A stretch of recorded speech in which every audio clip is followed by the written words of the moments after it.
로마서 7장 1절입니다. 형제들아 너희는 알지 못하느냐? 이는 내가 법 아는 자들에게 말하기 때문인데 곧 법이 사람이 살아있는 동안에만 그를 지배한다는 것을 알지 못하느냐? 이는 남편이 있는 여자는 자기 남편이 살아있는 동안에는 법에 의해 그에게 매여 있으나 만일 그 남편이 죽으면 그녀는 자기 남편의 법에서 벗어나기 때문이라. 그런즉 만일 그녀가 자기 남편이 살아있을 동안에 다른 남자와 결혼하면 간음하는 여자라 불리리라. 그러나 그녀의 남편이 죽으면 그녀가 그 법에서 자유롭게 되나니 그러므로 그녀가 다른 남자와 결혼할지라도 간음하는 여자가 되지 아니하느니라. 그런즉 내 형제들아 너희도 그리스도의 몸으로 말미암아 율법에 대하여 죽게 되었으니 이것은 너희가 다른 분 곧 죽은 자들로부터 일으켜 주신 분과 결혼하여 우리가 하나님께 열매를 맺게 하려 함이니라. 네, 오늘 말씀의 제목은 좀 어색할지 모르지만 이렇게 정해봤습니다. 율법과의 사별. 네, 여기 보면 법의 저촉에 대한 부분이 나옵니다. 우리 1절에 보면 법이 사람이 살아있는 동안에만 지배한다. 우리가 형사사건이 일어나도 혐의자가 죽으면 그걸로 종결입니다. 죽었기 때문에 더 이상 따지질 않아요. 그러니까 법이라는 것은 사람이 살아있을 때 적용이 되는 거지 죽은 사람한테는 법이 아무런 쓸모가 없습니다. 우리는 그리스도 안에서 그리스도와 함께 죽었습니다. 율법에 의해서 죽었습니다. 그러므로 율법은 우리를 타치할 수가 없습니다. 왜? 죽었기 때문에. 우리 실상은 살아있잖아요. 그죠? 살아있는데 죽은 것으로 여기는 거지. 이제 그것이 믿음입니다. 그런데 여기 보면 우리를 한 결혼한 여자로 비유합니다. 결혼한 여자로 비유하고 남편이 살았느냐 죽었느냐 이렇게 합니다. 여자는 가만히 있어요. 그죠? 근데 남편이 죽었다고 얘기합니다. 죽었으니까 재혼을 합니다. 다른 남자랑.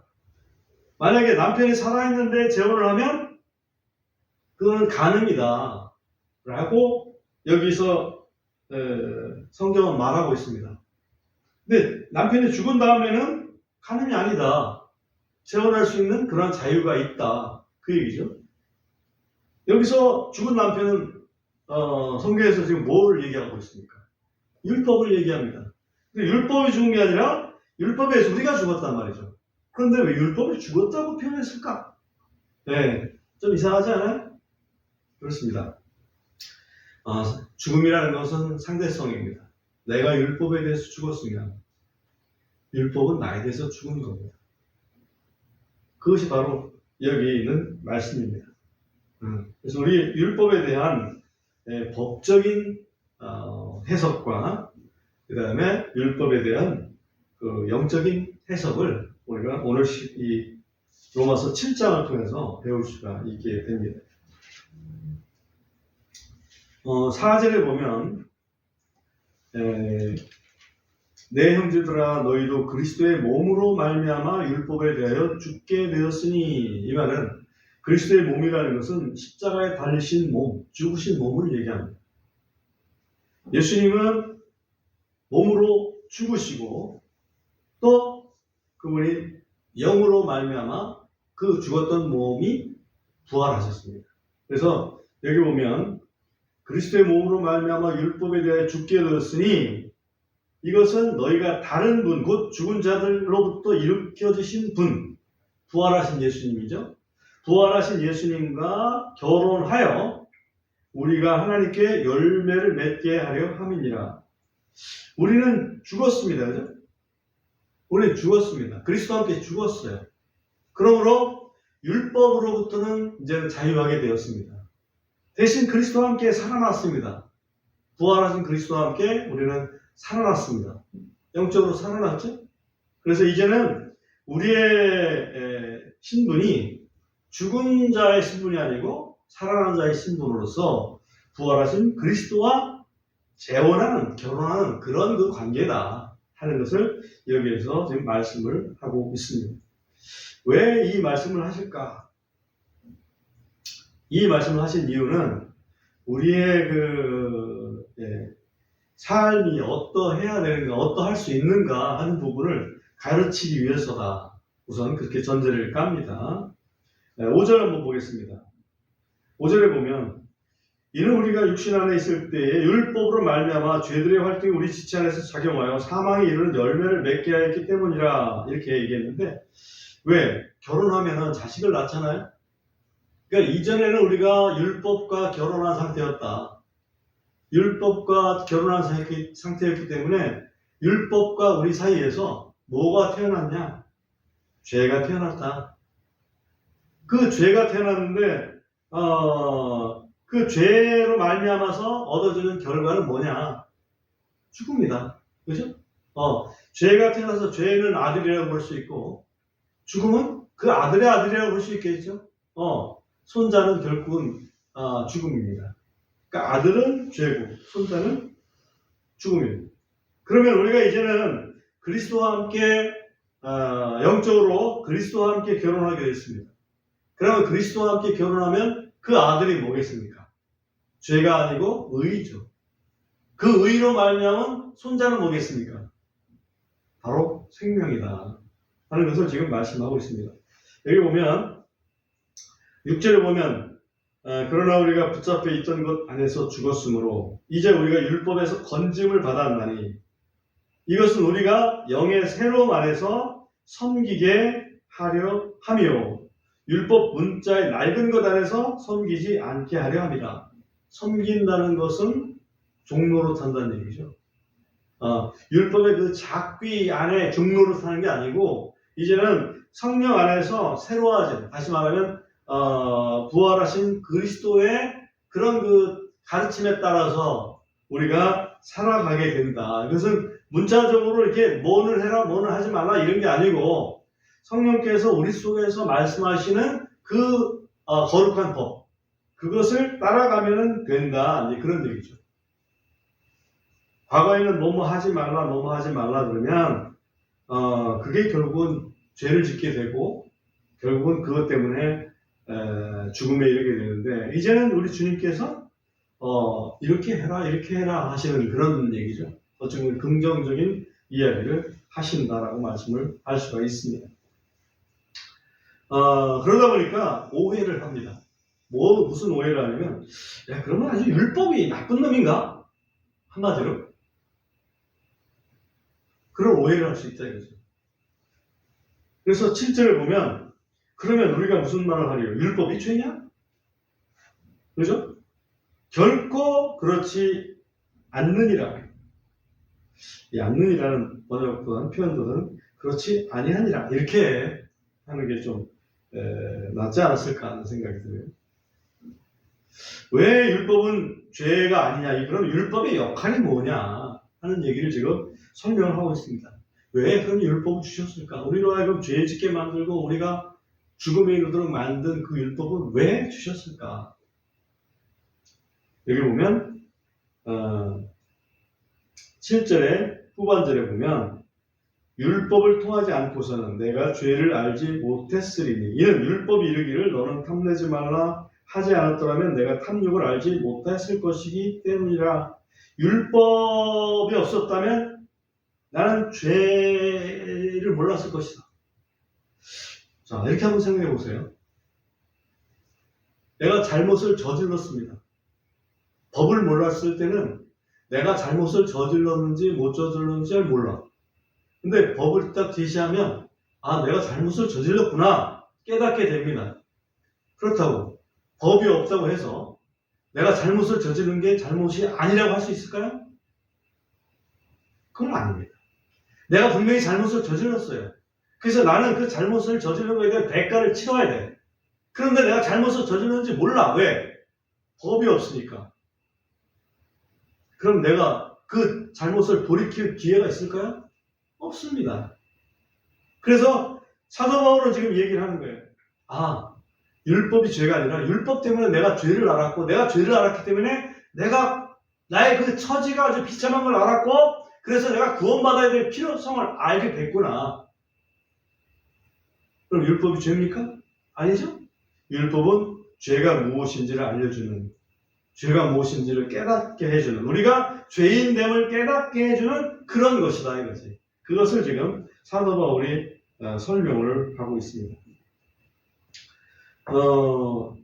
8절에 보면 그러나 죄가 명령으로 말미암아 기회를 타서 내 안에서 온갖 종류의 욕정을 이루었느니라. 이는 율법이 없이는 죄가 죽은 것이기 때문이라.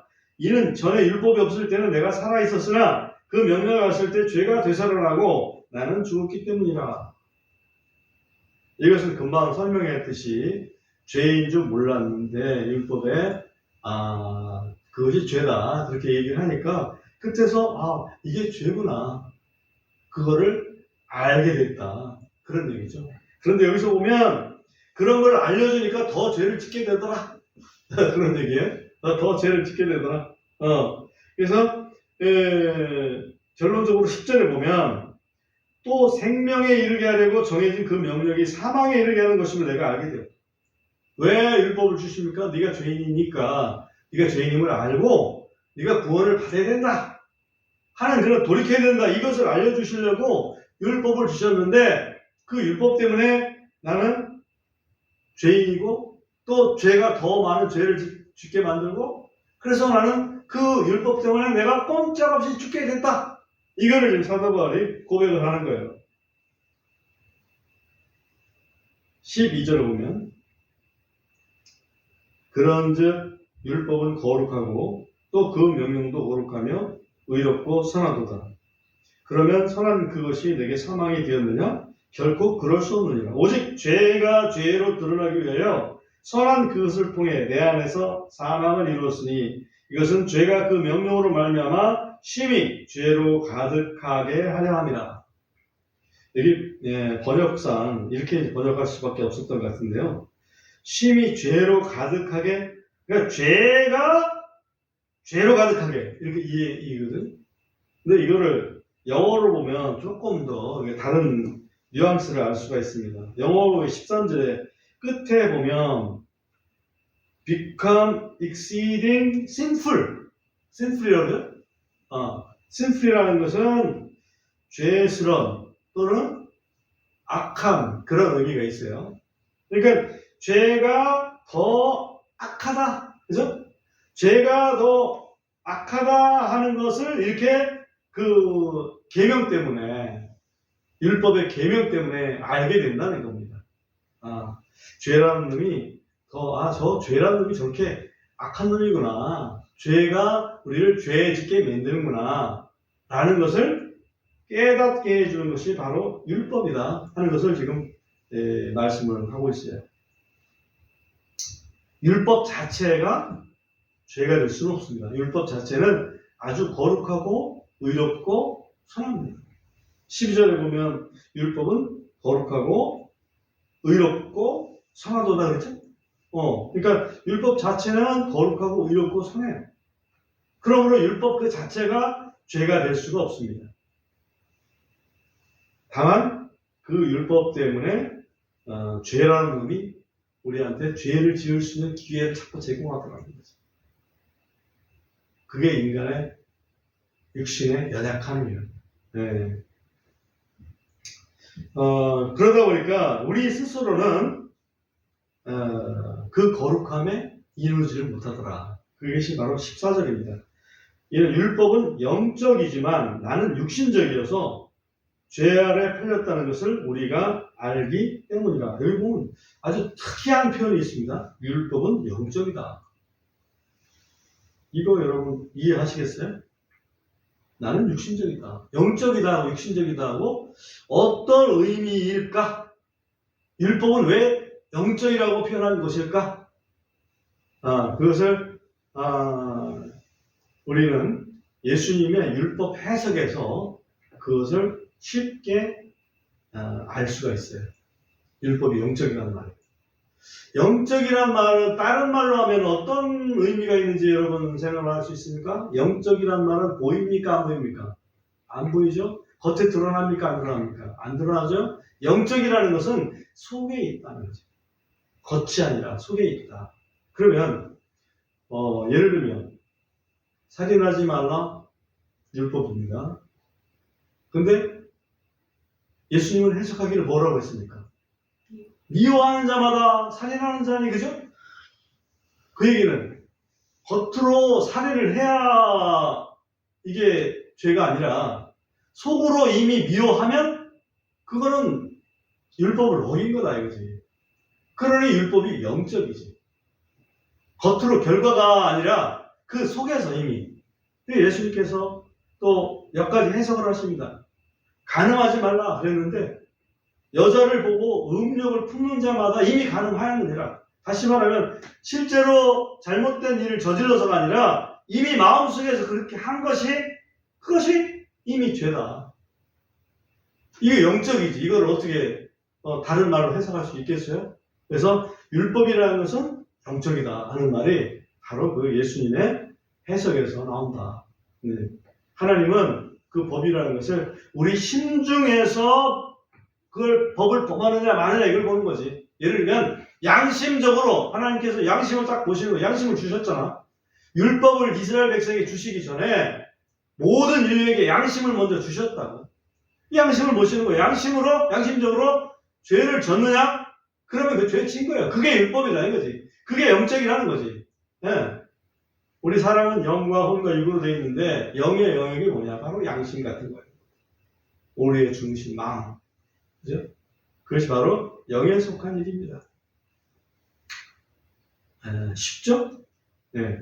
그 다음에 15절 보면 내가 행하는 것을 내가 인정하지 아니하므로 내가 원하는 것 바로 그것을 내가 행하지 아니하고 오히려 내가 싫어하는 것 바로 그것을 내가 행하기 때문이라. 그런즉 만일 내가 원하지 않는 그것을 내가 행하면 율법이 선하다는 것에 내가 동의하노라. 이 사도 바울이 갈등합니다. 내가 뭔가 하고자 하는 것은 왜 내가 행하지 않고 오히려 내가 미워하는 것을 행하고 있지? 라는 의문을 던집니다. 자기 자신의 행동을 돌아보면서 내가 하고자 하는 것, 나는 선을 행하고자 하는데 겉으로 드러나는 것은 악을 행하고 있더라 이거야. 나는 다른 사람한테 거짓말하는 거 아주 싫어하고 미워하는데 거짓말하고 있더라 이거지. 그게 바로 뭐냐면 이 겉과 속이 다르더라는 거죠. 내 속은 정직하게 살고 싶어. 근데 겉은 아주 상황에 따라서 막 달라져. 겉이 속을 속이고 있어. 한마디로. 겉에 의해서 지배당해. 그렇다면 그걸 내가 용납하는 게 아니라는 얘기죠. 여기 보면 내가 행하는 것을 내가 인정하지 아니한다. 내가 행하는 것을 내가 인정 못해. 야, 이건 내가 하는 게 아닌데? 한마디로 내가 하고 싶은 게 아니고 내가 하기 싫은 건데 이건. 내가 죄 짓고 싶지 않은데 내 속에는 적어도 선한 양심이 있는데 라는 고백을 지금 하고 있는 거예요. 그죠? 그래서 그렇게 서로 갈등 속에 있는 상태, 그거를 육신적이다 를 설명하고 있는 것입니다. 그래서 그 영적인 생각과 육신적인 생각이 내 속에서 공존하고 있다 하는 것을 지금 설명을 하려고 합니다. 17절에 보세요.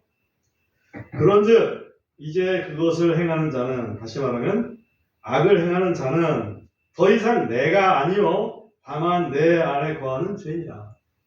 죄라는 놈이 내 안에 같이 거하고 있구나. 그 놈이 나를 죄짓게 만드는구나. 이것을 사도 바울이 깨닫는 거죠. 18절. 이는 내 안에, 곧 내 육신 안에 선한 것이 거하지 아니하는 줄을 내가 알고 있기 때문이라. 이는 내게 원함은 있으나 선한 그것을 어떻게 행할지는 내가 찾지 못하기 때문이라. 내 속에서 그걸 선한 것을 행할 수 있는 능력을 찾아보니까 그 능력은 없어. 대신에 그 육신이 약해가지고 내가 선하게 행하고자 하는 것을 행하지 않고 오히려 내가 싫어하는 악한 행동을 하고 있더라 이거지.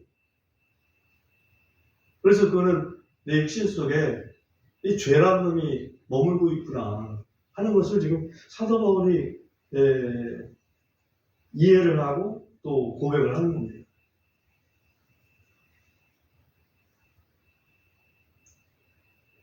(20절) 보세요. 이제 만일 내가 원하지 않는 그것을 내가 행하면 그것을 행하는 자가 더 이상 내가 아니요 내 안에 거하는 죄니라. 야, 사도 바울도 잘 빠져나가죠? 잘못을 해놓고서는 그 내가 한 게 아니고 내 안에 거하는 죄가 그렇게 해야 하는 거야. 빠져나가고 싶어서 빠져나가는 게 아니라 그 원리를 하나님께서 깨닫게 해주시는 거죠. 그래서 그걸 우리한테 가르쳐 주는 겁니다.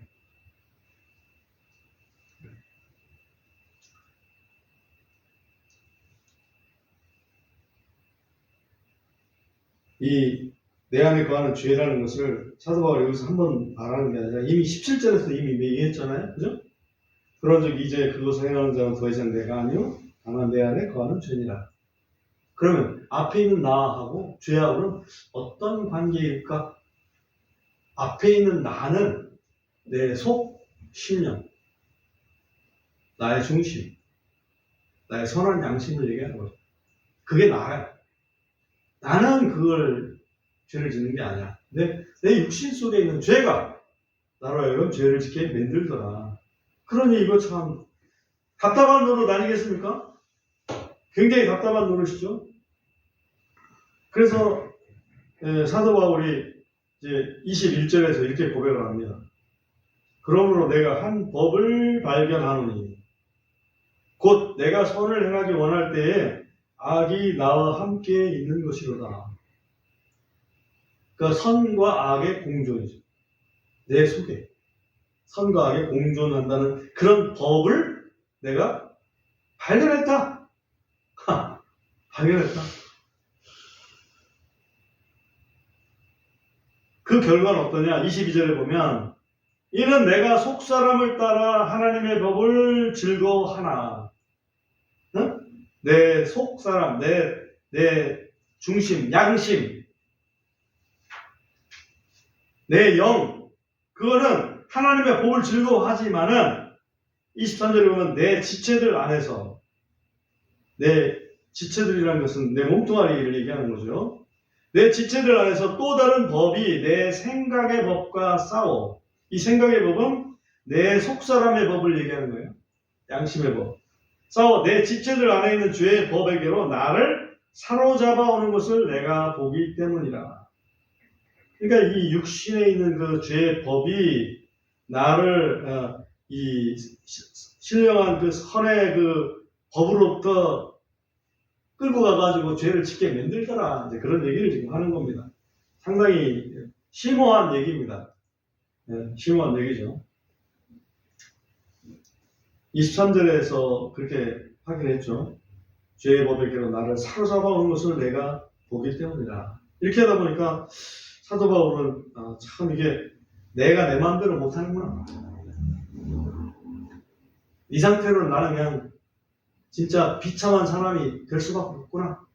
그래가지고 외치죠. 24절에서 부르짖습니다. 오! 나는 비참한 사람이로다. 그죠? 이 사망의 몸에서 누가 나를 건져내랴. 내가 스스로는 죄를 짓고 싶지 않아, 속으로는. 그러나 내 죄를 짓고 말아. 내 육체 속에 있는 죄가 나를 죄를 짓게 만들어. 그러니까 나는 내 힘으로는 어쩔 수 없는 그래서 망할 수밖에 없는 그런 존재가 되다 보니까 나는 비참한 사람이로다 라고 부르짖는 거죠. 누가 이 사망의 몸에서 나를 건져 주랴. 구원의 필요성을 지금 절절하게 이야기를 합니다. 그리고 그는 마침내 25절에서 하나님께 감사를 드립니다. 뭘 감사할까요? 예수님 때문에. 네? 예수님 때문에. 25절에 보면 예수 그리스도 우리 주를 통해 내가 하나님께 감사하노라. 왜? 내 자신의 생각으로, 다시 말하면 내 속사람으로는, 내 속심령으로는 하나님의 법을 섬기고 육신으로는 죄의 법을 섬긴다. 왜 감사를 할까? 그건 그런 그 상태를 감사할 게 아니잖아. 그 감사할 것은 사실은 그 다음에 나오는 것 때문에 그렇습니다. 그리스도 안에 있는 사람은 정죄함이 없기 때문에. 그래서 감사하게 되는 거죠. 그리스도 안에 있는 사람은 이제는 육신의 종이 아니고 하나님의 종이 될 수 있는 그런 여건을 마련해 주셨기 때문에. 이게 바로 로마서, 이게 이미 지났지만 로마서 6장 14절에 보면 이런 말씀이 있거든요.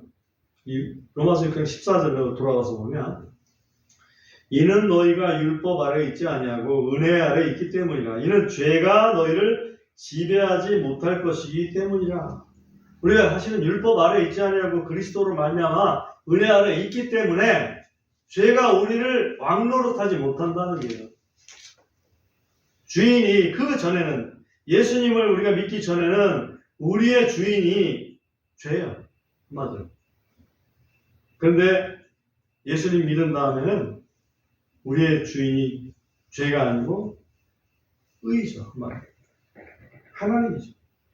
이제는 우리의 주인이었던 그 죄는 우리의 원수로 전락합니다. 원수. 죄의 그 원흉을 보면 바로 사탄 마귀지 않습니까? 그죠? 사탄 마귀인데, 이 사탄 마귀가 우리를 계속해서 죄 짓게 하려고 노력을 합니다. 예수 믿는 사람도. 그러나 우리가 그 사탄 마귀를 예수 그리스도의 이름으로 쫓아내면 됩니다. 왜? 그 사탄 마귀는 더 이상 우리한테 범접할 수 있는 존재가 아니에요. 예를 들면 목에 이렇게 뭐라 그러나? 목살이라고 하나? 큰 그 짐승이 있다, 악한 짐승이 있다 치자고. 험악한. 근데 그게 딱 목살이가 딱 있어가지고, 쇠사슬에 매여있다. 그러면, 으르렁 거려봤자, 우리한테는 접근이 안 돼. 우리는 펜스로 딱 쳐있어. 이빨 빠진 호랑이지, 한마디로.